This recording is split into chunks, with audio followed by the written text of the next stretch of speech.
Hello and welcome to this Practicing Clinicians Exchange podcast. I'm your host, Nicole Mitchell.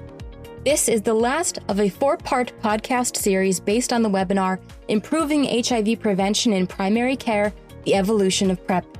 In today's episode, listen as Dr. Latesha Elopre, Associate Professor in the Division of Infectious Diseases at the University of Alabama at Birmingham, and Dr. Jason Farley, Endowed Professor of Nursing Leadership and Innovation at Johns Hopkins University School of Nursing, answer pressing questions from healthcare providers who care for patients that may be at risk for HIV infection. For more information on Dr. Elopre and all our faculty, along with downloadable slide sets, quarterly clinical thought commentaries, and a point-of-care resource hub, please visit pce.is/PREP. Now, let's get started and hear what Dr. Elopre and Dr. Farley have to say in this question and answer session on PrEP.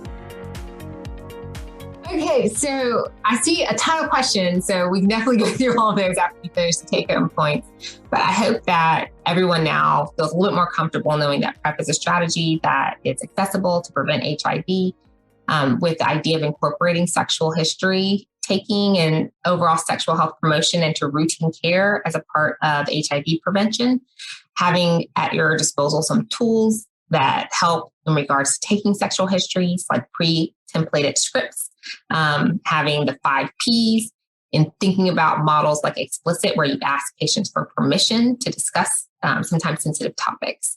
And then we went over the PrEP options, TDF FTC, TAF FTC, and our new one, long-acting cabotegravir. Question? Yeah, fantastic. So we'll now be taking questions from you all. We have a series here in the chat. I'm going to, have a conversation with Dr. Elopre about our decision-making and thinking about multiple ones of your questions here. So I think you answered the first one, but we'll say it just in case the person didn't hear the answer. The youngest age PrEP can be prescribed. I know you said it's weight-based dosing. Yes, it's weight-based. So 35 kilograms is what we're looking at. And really, I think that was a great push forward, being able to have that for adolescent population. Yeah, I agree. The one caveat I would say is that, when it's an adolescent and they're not of an age of sexual maturity and independence, right? They're still not an emancipated minor. Always just cautiously navigate whether or not your state requires parental consent or not as you go through sexual health exploration with your patient. Each state law might be a little different. So just know before you go. That's what I would add to that. Let's see. Why do recommendations only refer to adults who are sexually active? What about teenagers, and why aren't they included in those recommendations? I mean, CDC does have the algorithms in the trees, but I think that they are speaking for individuals who are sexually active. And if you read the CDC clinical guideline and practice compendium, it has that language in there. So I think we could do a better job about making sure we understand that we're speaking for adolescent populations as well. Absolutely. I agree. So the next one is to clarify, with CAB, why don't we need to check for renal function? Just impairment. I mean, ultimately, let me back up. So for TDF FTC, we do check. And I think that there are some people who would say for most populations, if they're less than 50, don't have comorbidities. There are some same-day practices where they won't wait for renal function to return. They will prescribe. But it has to do with what we know in regards to renal impairment and the ability of TDF FTC, if someone has baseline renal impairment, to worsen that renal function. You don't really get that with cabotegravir. Yeah. I would just say that, if we're worried about any organ at all with cabotegravir, we'd be more worried about possible LFT elevations, but that's very exceedingly rare. So it's just about its metabolism, right? And with TAF, right, where it's the prodrug coming from TDF or tenofovir diproxyl fumarate, with tenofovir alafenamide, it's a prodrug, and therefore you get less renal involvement with that particular medication. And so, we know that for, cisgender men and transgender women, that TAF is a great option if anyone has, renal or bone concerns and you want to, potentially use that option. I would agree with your comment before about, prior authorizations becoming more tricky as we try to switch patients from, TDF FTC to TDF TAF. I've gotten multiple patients who've been denied that switch because I didn't meet a certain renal function criteria. But has that been your experience as well? Yes, it has been. I think that's just going to be a part of hopefully people becoming more comfortable on the insurer side with some of these options. But yes, and the data right now is showing that most people are switching to TAF FTC. And I want to highlight in this talk, you do not have to switch to TAF FTC. Really, it's those special considerations. TDF FTC is generic and is safe. Yeah. Especially the generic form. You can get it on the Walmart $4 formulary. You can get it on anywhere that's got those, really low cost formularies. Cost should not be a barrier. And if that $4 is a barrier for your patient, that Ready Set PrEP is a great exemplar of a place where you can go and get assistance to cover those costs. Okay, next question. Can you start PrEP while the HIV test is pending? So, technically you're supposed to have the negative test result. Now, there are a lot of different ways you can do that. They do recommend that you have fourth gen, but you can do that with point of care. I think that I have had a lot of people who will do point of care, start PrEP, and then you can wait for things like viral loads and other tests to come back. So having that as an option is fantastic. Yeah, I completely agree. We do point of care. All of our point of care tests at Hopkins are third generation testing. So we are losing some window period there, not having the antigen and the antigen antibody test. But we do initiate it because our HIV test, our fourth gen test, is often back within 24 at most 36 hours typically. And so you're not going to expose the patient, even if they were to be HIV positive, to enough tenofovir to result in resistance. So completely agree. Our next one is a case scenario. So this is a great one. So we have a 42-year-old cisgender male who has been on Descovy for 1 year. All past P24 and STDs have been non-reactive negative. However, follow-up on June 17th, P24 reactive. We did on 6/27/22, so 2 days ago, HIV antibody different HIV one. I don't know what the half antibody is, but HIV antibody differential negative, HIV RNA quantitative and qualitative, both undetectable. What should be done next in that particular instance? I would probably recommend repeat testing. I would hold. Yeah, I would hold and repeat. Yeah, the P24 reactivity is an important one. It's a virus-specific marker that, if particularly in acute infection, will be increasing. It can appear before your antibody test will be positive. It can be, the question, though, of a P24 being positive before you find detectable viral load is a little wonky. That's wonky. But I would repeat it. And I would not wait long. Like I would repeat it like within a week and repeat that test. At this point, if seroconversion is happening, you've got a patient who's already on PrEP. So leaving them there, I don't think is going to hurt them, given that they've been on it for a year now already. And so I would repeat a viral load in 7 days, repeat also your antigen antibody test, stay closely with the patient on this, and then see what those results come back. Any other things you'd recommend, Dr. Elopre? I don't think so. I think that one of the things I find a little bit, it makes me feel better is that we have so many options now on the ART side for people living with HIV, that even if you have someone who's on PrEP, and let's say they do seroconvert on PrEP, there are options that are still available for them that will effectively treat HIV. Yeah, and this is actually a good time to mention. There are approximately 26 documented cases of breakthrough on PrEP in highly adherent patients. And we're talking about 26 worldwide. So if this becomes number 27, you've got a really important case to describe, particularly with this discordance. So it'd be important to share that information if that is the case, especially if the patient's highly adherent. Okay, can you repeat what you said about PrEP not being recommended if for female sex? Maybe I misunderstood. Yeah, I think we clarified that later on. So really you're looking at the number one, population that was included in the study when you're talking about TAF-FTC. That is the one option where we do not have approval. And that is really only because of that population not being included in the study. I think that there's tons of evidence to show that it likely will be just as effective for vaginal exposure, but it's just not FDA approved at this time.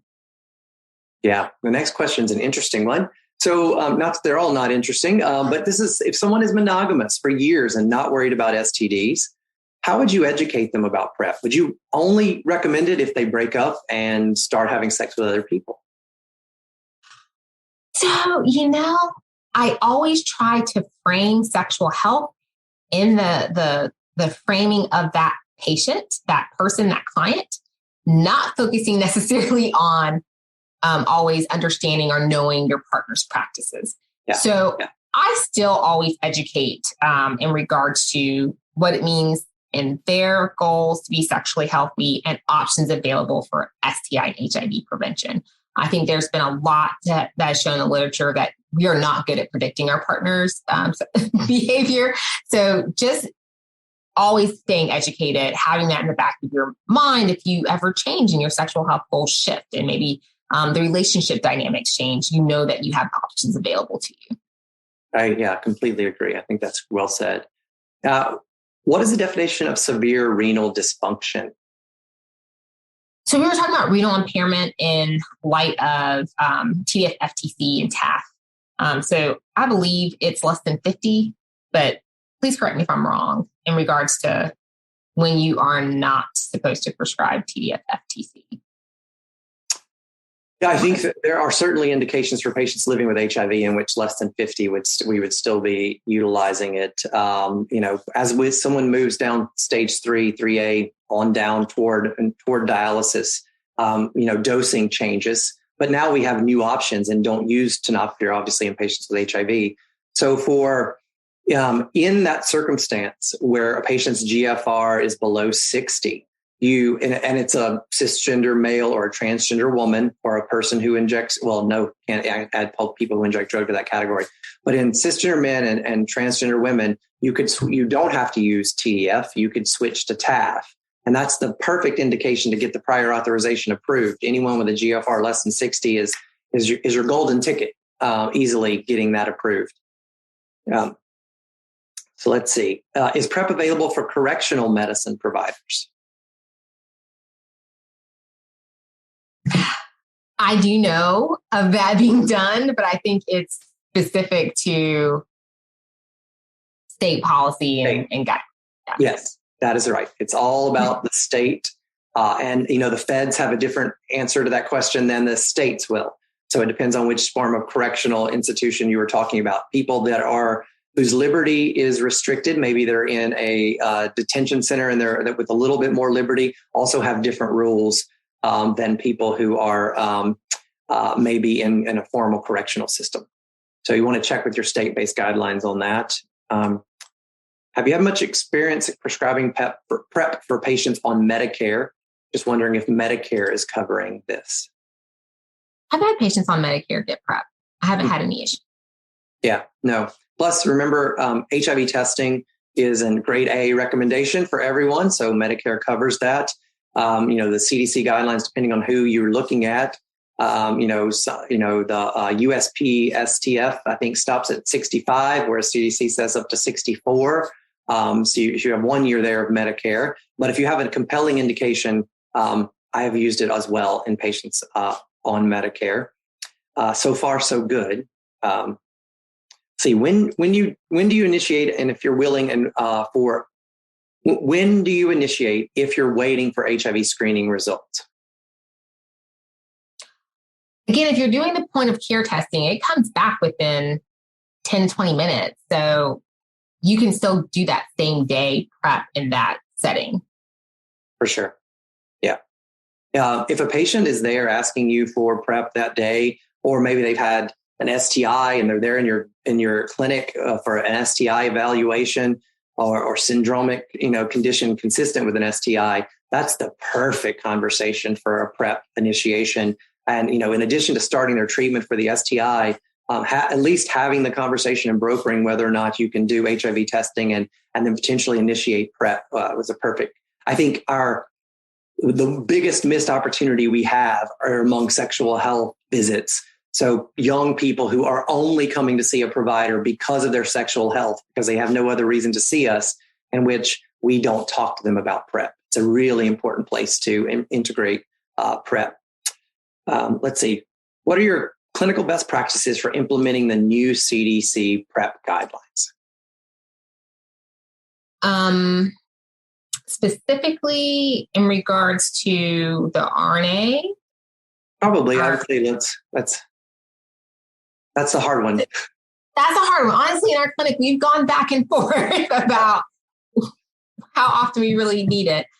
In real world settings, I would say we, in our clinical practice, want to start and have that on our records, but it can be a barrier to have to get a lab test, especially if you're getting it every 2 months. So we've talked about it. I think that we've kind of gone back and forth in regards to the pragmatism of getting an RNA for everybody that frequently. Yeah, it's certainly from a cost perspective will add. If you've got patients who are like on an ACA plan and they've chosen the lowest tier plan within that ACA, you'll need to really provide some anticipatory guidance before you start ordering RNAs, because it will definitely likely not be covered by the lowest tiers on the ACA for states that have expanded Medicaid. It's really important. I think that I try when I'm talking to my patients now about the viral load testing, just reminding them that, when they see this lab for RNA come up and HIV viral load come up on their labs and everything, that, and they see the language, not to be scared because they don't know what this test is. I've never seen it before. Now I'm ordering something new. So just to provide them a little anticipatory guidance on that. In terms of the cabotegravir every 2 months, we're looking at some really innovative approaches, right? For PrEP right now, we see our patients every 90 days, so 4 times a year. But with cabotegravir every 2 months, that's going to be a huge paradigm shift.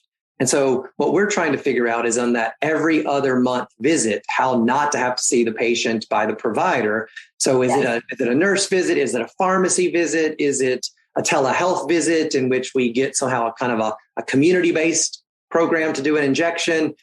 So, but the problem is co-locating that with the blood draw.